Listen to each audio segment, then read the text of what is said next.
Hi, Coach D here. I wanted to talk to you today about exercise variations. So in the Fitcamp that I run, we do several exercises that have the ability to be varied. And that is why we can do an all-level workout. So I wanted to go over some of the more common variations that I show in Fitcamp. So these are always reviewed throughout the workout, so it's not like these are things you have to commit to memory. What I'm going to show you is things that people can do if they've got some sort of injury or a weakness or a pain in a certain part of the body. There are so many different variations we can do. So 3 exercises that we do a lot of are planks and push-ups and different kinds of jumping exercises. So I'm going to take you through each of those and show you things that can be done differently, and you'll still get a great workout, but also feel like you can do it comfortably and you're not going to be in pain from doing it. So first of all, push-ups. So what do you think of when you think of a push-up? This is your typical push-up here, coming up. And there's a lot of variations with that. Starting on the mat, you can do push-ups on your knees, like this. Or you can stick your rear up a little further and do push-ups like this. But that doesn't help if you've got wrist pain. So I'm going to show you what you can do here if you've got any sort of wrist pain issues. If you have wrist pain issues, one of the best things you can do is use dumbbells to hold on to in that push-up position on the mat. So I'm going to show you here what that looks like. You can do either on your toes or on your knees for these push-ups. Gripping around the weights and lowering yourself into that push-up really helps put a better force through your wrist so that it's not as painful when you're pushing down in that extended position. So your wrist is going to be straight pushing down because you have a weight. Another way that some people find to be more comfortable doing the push-ups is taking a chair. So one thing you can do is set a chair up like this and do your push-ups on the chair. Okay.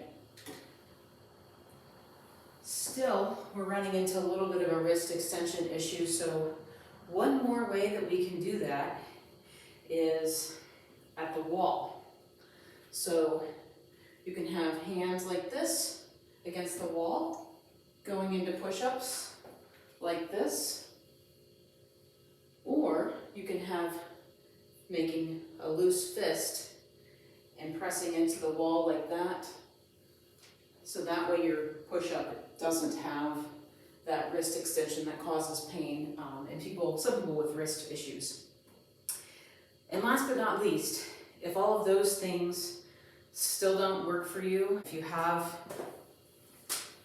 have some weights, getting on the mat on your back and doing a chest press like this. So we're basically doing a push-up on our backs here. And this takes a lot of strain off of the wrists as well. So as you see, just with that one exercise there, so many different ways you can do it. There's a way that everyone can do a push-up if you take from those different variations. So you're always going to find a way to do the exercises at some way or another, what we're doing. So the same thing applies for planking. A lot of people get that same wrist discomfort, holding themselves up. So instead of a plank like this, you'd be more down on the forearms like this. Another way, you could drop to the knees, still get a really good plank like this. And another way some Fitcamp clients like to do their planks is by using a chair. So you can still get some really good core work this way, just having your body at a different angle ends up being more comfortable for some people. So you can plank with your forearms on a chair, or if you have like the edge of an ottoman or the edge of a couch, that'll work for you as well. And then another thing we do is like a lot of squatting, a lot of jumping. So in other words, let's say I give jumping jacks, right? So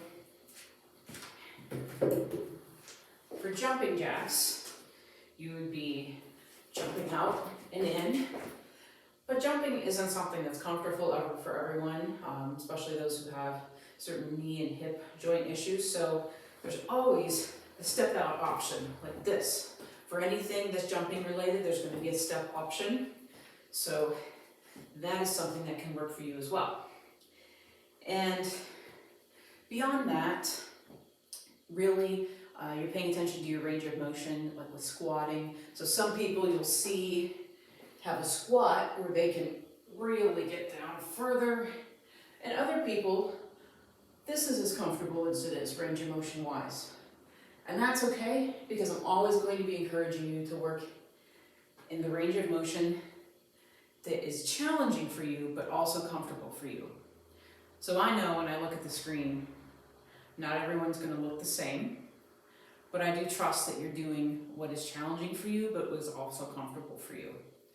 And that's why Fitcamp seems to work for everyone, because I show you what to do, but then you do the variation that I've provided for you that really challenges you the best and gives you a comfortable feeling while you're doing it, but at the same time a sense of having accomplished that exercise and really getting a good workout at the same time. So Fitcamp really is for everyone.